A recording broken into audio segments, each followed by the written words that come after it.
भले ही इंसानों ने कितनी ही तरक्की कर ली हो, पर आज भी धरती पर कई ऐसी जगह है जहाँ इंसानों का बसेरा होना मुश्किल है।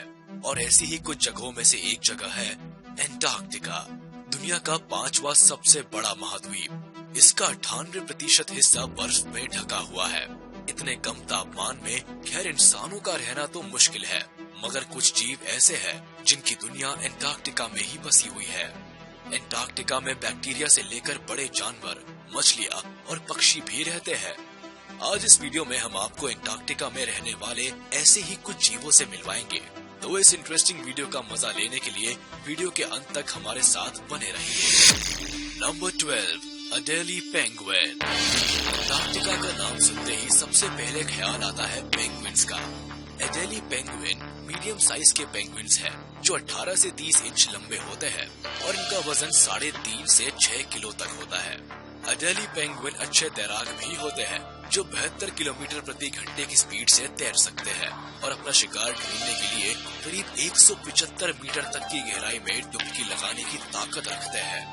बर्फ में रहने वाली छोटी मछलियाँ, स्क्विड और छोटे समुद्री जीव इनका खाना है। कॉलोनीज बनाकर रहना पेंगुइन्स की खासियत है और एक कॉलोनी में करीब 2 लाख तक पेंगुइन्स हो सकते हैं। एडेली पेंगुइन कोस्ट पर पड़े पत्थरों पर अपने घोंसले बनाते हैं।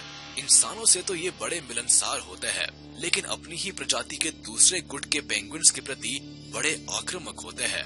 उन्हें तो अपने इलाके में घुसने तक नहीं देते। एडेली पेंगुइन ज्यादातर एंटार्क्टिका के नजदीक रॉस आइलैंड पर पाए जाते हैं, जहाँ इनकी संख्या करीब 50 लाख है। Number 11, leopard seal. नंबर 11 पर है लेपर्ड सील। बॉडी पर लेपर्ड जैसे काले स्पॉट्स होने की वजह से इस सील को लेपर्ड सील का नाम दिया गया है। वैसे इसका साइंटिफिक नाम हाइड्रूगा लेप्टोनिक्स है। इन्हें सी लेपर्ड के नाम से भी जाना जाता है। इनकी लंबाई 10 से 12 फीट होती है और इनका वजन 300 से 500 किलोग्राम तक होता है। मादा सील आकार में नर सील से थोड़ी बड़ी होती है। लेपर्ड सील भी मांसाहारी जीव है, जो मछलियों और पेंगुइन्स का शिकार करते हैं। इन्हें भी सबसे आक्रामक और खतरनाक शिकारी कहा जाता है, लेकिन मजेदार बात यह है कि इनके मुंह के किनारे ऊपर की ओर मुड़े हुए होते हैं, जिस कारण इनको देखकर हमेशा ऐसा लगेगा जैसे ये स्माइल दे रहे हैं। लेपर्ड सील ज्यादातर बर्फ के ढेरे के नीचे रहना पसंद करते हैं। ये भले ही दिखने में बड़े लगते हो, लेकिन साइज में एलिफेंट सील और वॉलरस से छोटे होते हैं। Number 10, snow petrol. एंटार्क्टिका में पेंगुइन और सील के अलावा कुछ पक्षी भी रहते हैं। नंबर 10 पर है बेहद खूबसूरत स्नो पेट्रल। ये आकार में कबूतर जितने होते हैं। इनका वजन 200 से 460 ग्राम तक होता है और ये 40 किलोमीटर प्रति घंटे की रफ्तार से उड़ सकते हैं। वैसे इनकी लंबाई 36 से 41 सेंटीमीटर होती है, लेकिन इनकी खास बात यह है कि इनके पंख 76 से 79 सेंटीमीटर बड़े होते हैं।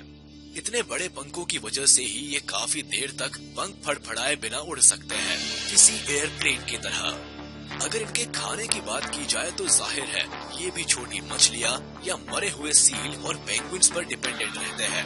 वैसे इन पक्षियों की संख्या करीब 4 मिलियन है, इसलिए शुक्र है कि अभी ये लुप्त होने वाली प्रजातियों में नहीं गिने जाते। Number 9, south polar skua. Number 9 पर है एंटार्क्टिका में पाई जाने वाली पक्षियों की एक और प्रजाति, जिसे साउथ पोलर स्कूआ कहते हैं। इनकी तेज रफ्तार से उड़ने की खासियत के कारण इन्हें एयर पैलेट भी कहा जाता है। ये इतनी तेजी से दूसरे पक्षी या प्राणी से खाना चुराती है कि लगता है जैसे पलक झपकते ही खाना गायब हो गया हो। इसी बात से आप समझ सकते हैं कि स्कूआ कितनी फुर्तीली और आक्रामक होती है। वैसे तो इसका पसंदीदा खाना मछलियाँ है, मगर शिकार करने में माहिर स्कूआ पेंगुइन्स के अंडे और बच्चों का भी शिकार करती है। ये लंबाई में 21 इंच तक हो सकती है और इसका वजन करीब 1.5 किलो तक हो सकता है।